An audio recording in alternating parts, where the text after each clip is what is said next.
Hello finance, पैसों की दुनिया सुनने में ही कितना कॉम्प्लिकेटेड लगता है, राइट? बट टेंशन नॉट, आज हम इसको बिल्कुल सिंपल करके समझेंगे। Think of it as finance की एबीसीज, आसान इंग्लिश में। चलिए शुरू करते हैं। अच्छा, एक सवाल से शुरू करते हैं। कभी ऐसा होता है कि सैलरी अकाउंट में आई और दूसरे ही दिन से मंथ एंड वाली फीलिंग शुरू? अगर ये कहानी आपको अपनी सी लग रही है ना, तो you are at the right place. इसका सोल्यूशन ढूंढते हैं मिलकर। तो चलिए, फर्स्ट स्टेप, फिनेंस समझने के लिए सबसे पहले ये समझना पड़ेगा कि पैसा आता कहाँ से है और जाता कहाँ है। बिल्कुल बेसिक, हाँ, पर सबसे इंपॉर्टेंट भी यही है। सो बेसिकली दो चीजें हैं। पहला, इनकम, मतलब जो भी पैसा आपके पास आ रहा है, सैलरी हो, कोई फ्रीलांस काम से हो, या इवन पॉकेट मनी। और दूसरी तरफ है एक्सपेंसेस, मतलब पैसा जा कहाँ रहा है, रेंट, बिल्स, खाना पीना, और हाँ, वो लेट नाइट स्विगी ऑर्डर्स भी, वो सब इसी में जाता है। ओके, सो इनकम एक्सपेंस का फ्लो समझ आ गया। अब आगे बढ़ते हैं।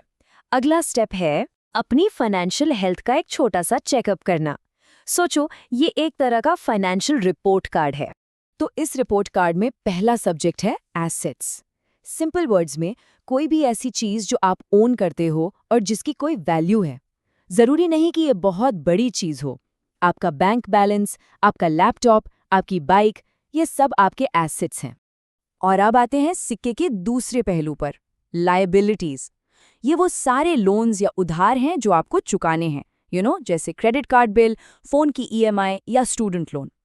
तो एसेट्स वो जो आपके पास है, लायबिलिटीज वो जो आपको देना है। Simple, right? चलो, एक एग्जाम्पल से इसको और क्लियर करते हैं। मान लो आपके एसेट्स हैं बैंक में 50,000, एक लैपटॉप जिसकी वैल्यू 60,000 है, और एक 80,000 की बाइक। और दूसरी तरफ लायबिलिटीज क्या है? 10,000 का क्रेडिट कार्ड बिल, 25,000 की फोन ईएमआई और 50,000 का स्टूडेंट लोन। बस यही है आपका current financial snapshot. Okay, so income समझ लिया, एक्सपेंस, एसेट्स, लायबिलिटीज, सब ठीक है। पर अब सवाल ये है कि जो पैसा बचता है उसका करना क्या है? और बस यहीं से शुरू होती है सेविंग्स से इन्वेस्टमेंट तक की जर्नी। तो इसके ना 3 सिंपल स्टेप्स हैं। स्टेप 1, सेविंग्स यानी बचत। फॉर्मूला सुपर इजी, इनकम में से एक्सपेंसेस हटा दो, जो बचा वो सेविंग्स है। ये फाउंडेशन है। फिर आता है स्टेप 2, इन्वेस्टमेंट, मतलब अपनी सेविंग्स को ऐसी जगह लगाना जहां वो ग्रो कर सके।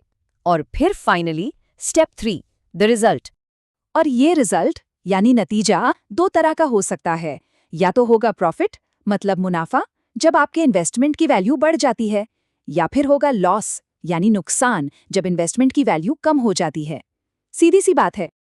अच्छा, अभी तक तो हमने पर्सनल फाइनेंस की बात की, राइट? लेकिन हमारे पैसों पर ना कुछ एक्सटर्नल फैक्टर्स का भी असर होता है। तो चलो थोड़ा सा मार्केट का मूड भी समझ लेते हैं। सबसे पहली चीज, इन्फ्लेशन यानी महंगाई। इसका सिंपल मतलब है कि टाइम के साथ चीजों का दाम बढ़ना, और जब चीजें महंगी होती हैं तो सेम पैसों में आप कम चीजें खरीद पाते हो, यानी आपके पैसों की जो वैल्यू है, जो परचेजिंग पावर है, वो कम हो जाती है। इससे बेहतर एग्जाम्पल हो ही नहीं सकता। जरा सोचो, कुछ साल पहले 100 रुपए में मूवी टिकट मिल जाती थी। आज वही टिकट 300 की है, शायद उससे भी ज्यादा की। मूवी टिकट तो वही है, पर आपके 100 रुपए की वैल्यू गिर गई। बस यही है इन्फ्लेशन। और आखिर में आते हैं मार्केट के 2 बेसिक मूड्स। जब मार्केट ऊपर जा रहा हो, सब पॉजिटिव होते हैं, तो उसे कहते हैं बुल मार्केट। इमेजिन करो, एक बुल है जो अपने हॉर्न से मार्केट को ऊपर उठा रहा है। और जब मार्केट नीचे जा रहा हो, लोग थोड़े डरे हुए हैं, तो उसे कहते हैं बेयर मार्केट। जैसे एक बेयर अपने पंजों से मार्केट को नीचे पुश कर रहा है। सो ग्रीन एरो ऊपर यानी तेजी, रेड एरो नीचे यानी मंदी। तो देखो, हमने सारे बेसिक्स कवर कर लिए हैं, इनकम, एक्सपेंस, एसेट्स, लायबिलिटी से लेकर इन्वेस्टमेंट और इन्फ्लेशन तक। अब एक आखिरी सवाल, इतना सब कुछ समझने के बाद अब सोचो, आपका पैसा सो रहा है या काम पर लगा हुआ है? ये जो सारी जानकारी है ना, ये तो बस शुरुआत है। असली काम तो अब शुरू होगा। ये खाली पन्ना अब आपका है। तो अपनी फाइनेंशियल स्टोरी लिखने के लिए रेडी हो जाइए।